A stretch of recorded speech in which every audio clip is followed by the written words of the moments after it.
అంటే చంద్రబాబు నాయుడు ఎలక్షన్ ముందు చెప్పారు, నేను మారిన చంద్రబాబుని చూస్తారు, నేను మారాను అని చెప్పంటారు. మార్పేం కనపడదు. మారాలి, ఆ మార్పు వస్తుందని మేము ఆశించాం. ఎందుకంటే 124 సీట్ల అమోఘ బలం వచ్చిన తర్వాత చంద్రబాబు నాయుడు గారికి చాలా గొప్ప విజయం అది తెలుగుదేశం పార్టీ ఆవిర్భావం అప్పుడు కూడా రాలా.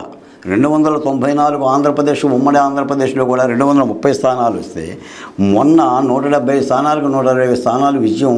ఆ తరహాసం ప్రజలు ఎంతో ఆశించి చేశారు, 124 కోరికలతో చేశారు. ఆ కొత్త మార్పు అనేది రావాలి. నేను గతంలో మొట్టమొదటి చెప్పాను, చంద్రబాబు నాయుడు గారి ప్రమాణ స్వీకారం చేయడానికి ముందే మేము కొత్త చంద్రబింబం చూడాలి చంద్రబాబు నాయుడులో, అవసరం వస్తే చంద్రనిప్పులు కలిగించే చంద్రబాబు నాయుడు చూడాలని కూడా ఆశించాం, ఇంకా ఆశిస్తున్నాం. ఇంకా మార్పు ఏం కనపడలేదంటారా? అంటే పరిపాలన కాలం 6 నెలలే కాబట్టి ఇంకా కాలం ఉంది కాబట్టి మనిషిగా అడుగులేస్తాడు. మారేను అని చెప్తున్నారు కదా. నిన్న జరిగినటువంటి కలెక్టర్ మీటింగ్లో కూడా నేను మారాను, కొత్త చంద్రబాబుని చూస్తారని చెప్పి అంటున్నారు. 94 బాబుని చూస్తారంటున్నారు. ఆ 94 బాబు ఇప్పుడు ఏం కనిపించట్లేదు. నాకు తెలిసి అయితే 94 బాబు కూడా అక్కర్లేదు సార్, 24 బాబే కావాలి. 94 పరిస్థితులు వేరు, 24 పరిస్థితులు వేరు. ఈ రోజున ఏంటంటే కాలం మారింది, కాలంలో సమస్యలు మారినాయి, కొత్త వాతావరణం వచ్చింది. ఆ దిశగా మారాలి. మారాను అనేది బాబు గారు చెప్పినా, నేను చెప్పినా, మీరు చెప్పినా మారింది లేనిది ప్రజలు నిర్ణయించాలి. అందుకని కాస్త కష్టపడ్డోళ్ళు ఒక ముద్ద అన్నం పెట్టగలిగితే, ముందు ఆ అమరావతికి ఒక అన్నం పెట్టగలిగితే ఆ మార్పు కనిపిస్తుంది. ఎందుకంటే ఏ పాలకుడైనా నిర్ణయాలు తీసుకునే ముందు జిగేల్మంటూ మెరవాలి సార్. అంటే గుమగుమలాడాలి పరిపాలన గుమగుమలాడాలి, అది అందించాలి. ఇప్పుడు ఈ సోషల్ మీడియాకి సంబంధించిన పోస్టులు పెట్టే యాక్టివిస్టుల్లో ఒక సామాజిక వర్గాన్ని మినహాయించి మిగతా సమాజం అరెస్ట్ చేస్తున్నది ఒక ప్రచారం ఉంది. అందులో వాస్తవం ఏం చెప్తుంది దాని గురించి? మీరు అంటే ఎన్నో డిబేట్లో పాల్గొన్నారు, వాస్తవాలు మీరు తెలుసు. గత 5 ఏళ్లలో ఎవరేం చేశారు, ఎవరెన్ని పోస్టులు పెట్టారు, ఎవరెలా క్రిటిసైజ్ చేశారని తెలుసు. దానికి ఏం చెప్తారు మీరు? ఇప్పుడు రాజకమల్ గారు, నేరానికి కులం లేదు, నేరస్తుడికి మతం లేదు. నేరం చేసిన వాడు ఎస్సీల్లో ఉన్నా, ఓసీల్లో ఉన్నా, మరో సామాజిక వర్గంలో ఉన్నా కూడా శిక్షార్హుడే. ఇప్పుడు మనకు కనిపిస్తుంది ఏంటంటే ఒక సామాజిక వర్గం వాళ్ళు జైల్లో ఉన్నారు, మిగిలిన అన్ని సామాజిక వర్గాల వాళ్ళు రోడ్ల మీద తిరుగుతున్నారు. ఇందాకనే దేవినేని అవినాష్ రహదారి మీద ధర్నా పోతున్నాడు వినతిపత్రం తీసుకొని. ఏంటి ఆయన మీద కేసు అంటే సాక్షాత్తు మంగళగిరిలో చంద్రబాబు నాయుడు గారి యొక్క పార్టీ కార్యాలయం మీద దాడికి పోయిన కేసు. ఆయన రోడ్డు మీద ఉన్నాడు. మొన్న నేను ఏదో ఒక కాందారి దగ్గర టీ తాగుతుంటే వల్లభనేని వంశీ గారు కారులో అలా పోతా ఉన్నాడు. పక్కనోడు చెప్తున్నాడు, బాలకోట గారు వంశీ గారు పోతున్నారు చూడండి అని. వంశీ అమెరికాలో ఉన్నారు. మరి వంశీ గారు చేసిన తప్పింది, సాక్షాత్తు భువనేశ్వరి దేవిని అసెంబ్లీలో పరాభవం చేశాడు. అసలు శాసనసభకి చంద్రబాబు నాయుడు గారు వెళ్ళకోకుండా ఉండటానికి ప్రధానమైన కారణం వంశీ అయ్యాడు. కొడాలి నాని గారు తిట్టారు, కులం పేరు మీద బేభత్సం చేశారు, కుక్కని నక్కని ముసలోడని అదని వీదని చేశారు. అందరూ బయట ఉన్నారు. సరే ఇప్పుడు ఆ ప్రభుత్వాన్ని మేము అడుగుతుంటే విచారిస్తున్నాం, చర్యలు తీసుకుంటున్నాం అంటున్నారు. వాళ్ళు డబ్బులు ఉన్నాయి కాబట్టి హైకోర్టులో ఎమర్జెన్సీ మోషన్ ఇస్తున్నారు, సుప్రీంకోర్టులో అర్జెంట్ మోషన్ ఇస్తున్నారు, బెయిల్ తెచ్చుకుంటున్నారు. ఆర్జీవీ లాంటి కూడా రేపు అరెస్టు, మరికొద్దిసేపు అరెస్టు, చివరికి ఆర్జీవీ కూడా బెయిల్ వచ్చేసింది వచ్చినాయి. మరి ఇవన్నీ ప్రశ్నలు అవుతాయి, కోర్టును సమీక్షించుకోవాలి. ఇప్పుడు చట్టం కూడా అందరికీ పనిచేయాలి కదా. ఇప్పుడు నా దగ్గర ఏమో నిటారుగా చట్టం నిలబడి నీ దగ్గరకు వచ్చారని వంకర టెంకరగా నిలబడితే నీ దగ్గర డబ్బులు ఉండయని, నీ దగ్గర సామాజిక బలం ఉందని రేపొద్దున ప్రజల్లో అదే చర్చ అవుతుంది. నేను అడిగినా అడగకపోయినా, ప్రశ్నించినా ప్రశ్నించకపోయినా ప్రజల్లో అది చర్చ అవుతుంది. వీటన్నిటి కూడా సమీక్షించుకోవాలి. అందుకని నేరాన్ని నేరంగానే చూడాలి. ఎవరి మీద చర్యలు తీసుకోగలిగితే వాళ్ళ మీద. ఇంకో మాట ఏంటంటే కమల్ గారు, నేను ఒక మాట చెప్తాను, నేను కూడా మిమ్మల్ని అడుగుతున్నాను సార్. ఇప్పుడు చంద్రబాబు నాయుడు ఆరాటమైన అమరావతి మీద కేంద్రం నుంచి నిధులు ఇచ్చే అవకాశం ఉందంటారు? నిధులు తప్పనిసరిగా ఇవ్వాలండి కేంద్రం. ఎందుకంటే అది సాధారణంగా పొత్తులో భాగంగా మర్చిపోయారు. కానీ విభజన చట్టంలో అది మన హక్కు.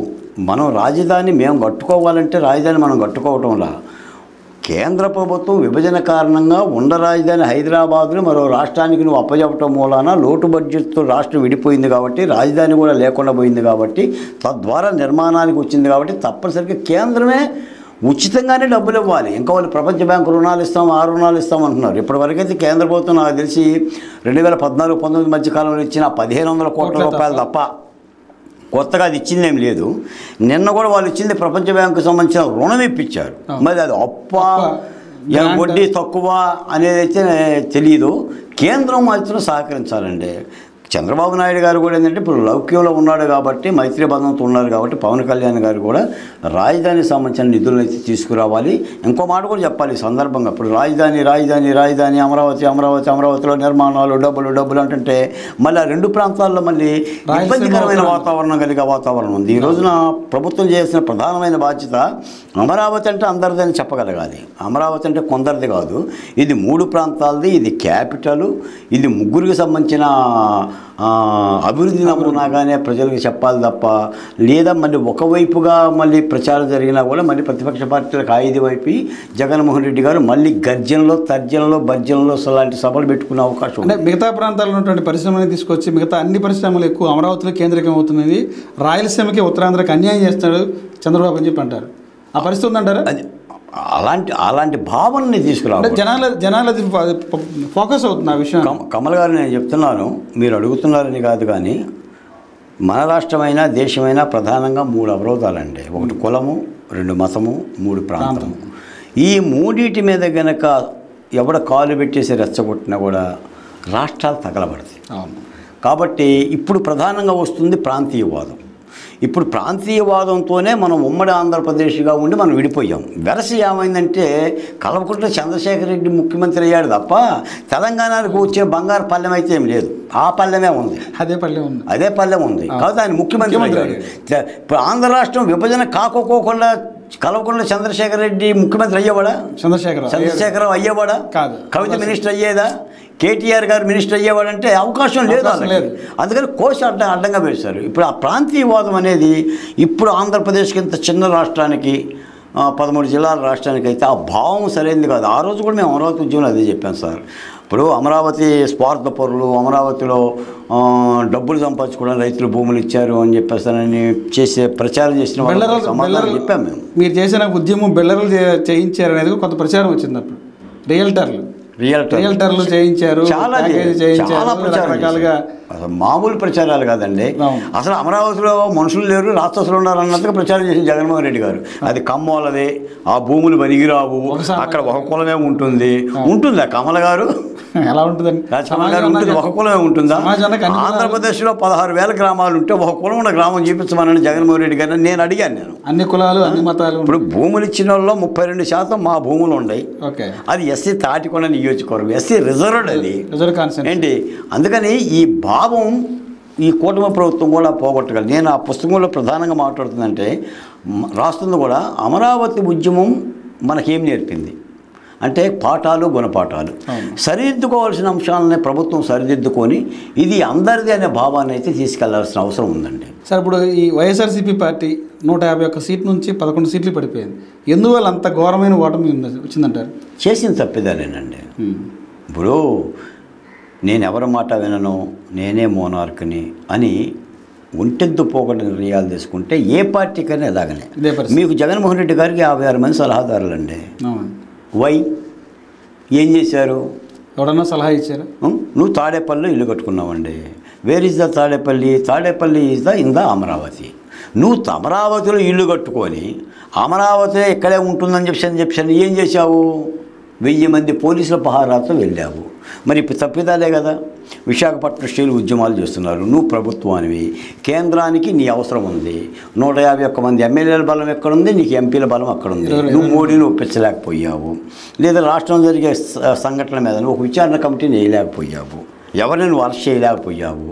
ఆఖరికి డ్రైవర్ సుబ్రహ్మణ్యాన్ని చంపిన ఎమ్మెల్సీ అనంతబాబు యొక్క ఎమ్మెల్సీ పదవిని కూడా తీసేయలేకపోయావు. పార్టీని సస్పెండ్ చేశారంతే. పార్టీని సస్పెండ్ చేశాడు, పదవి నుంచి ఉంచాడు. మరి వాళ్ళ గజమాలను వేసి సత్కరిస్తుంటే నువ్వు పక్కన బస్సులో తిప్పుకున్నావు. ఈ సంకేతాలు ఎలా పోతాయి? అందుకని 151 సీట్లున్న జగన్మోహన్ రెడ్డి గారు 11 సీట్లు రావడానికి ఆయన కూర్చున్న కొమ్మని ఆయన నరుక్కోవటము, ఏనుగినక తన నెత్తిని దుమ్ము పోసుకున్నట్టుగా ఆయన దుమ్ము పోసుకోవటమే, లేదా ప్రతిపక్ష పార్టీగా చంద్రబాబు నాయుడు గారికి అవకాశం ఇవ్వటం, మాలాంటి వాళ్ళకు ఉద్యమాలు చేసే అవకాశం ఇవ్వటం, ఇవన్నీ కూడా స్వయం కృతాపరాధాలే. ఇప్పటికీ కూడా కమల్ గారు అసలు ఆయన ఉంగరం ఎక్కడ పోయిందో ఆయనకు అర్థం కావట్లా. అది బెడ్రూమ్లో పోయింది, ఈయన వరండాలో ఎతుకుతున్నాడు. బెడ్రూమ్లో పోయి ఎతుకు దొరికింది. ఇప్పటికి జగన్మోహన్ రెడ్డి గారు ఇప్పుడు సమీక్ష లేదు, 3 రాజధానుల మీద సమీక్ష లేదు, విధానాల మీద సమీక్ష లేదు. ఏమంటాడు? ఈవీఎంలు మాయ చేసినాయి. ఈవీఎంలు మాయ చేస్తే మరి 40% ఓటింగ్ ఎలా వస్తుంది? ఇప్పుడు ఆయనే 2 నాలుకలతో మాట్లాడుతున్నాడు. మరి తర్వాత ఏమన్నాడు, వీళ్ళు చీలిపోతారు, లేదా సూపర్ 6 పథకాలకు ప్రజలు మోసపోయారు. సూపర్ 6 పథకాలకు ప్రజలు మోసపోయినప్పుడు మరి నవరత్నాలు కూడా ప్రజలు మోసపోయారుగా.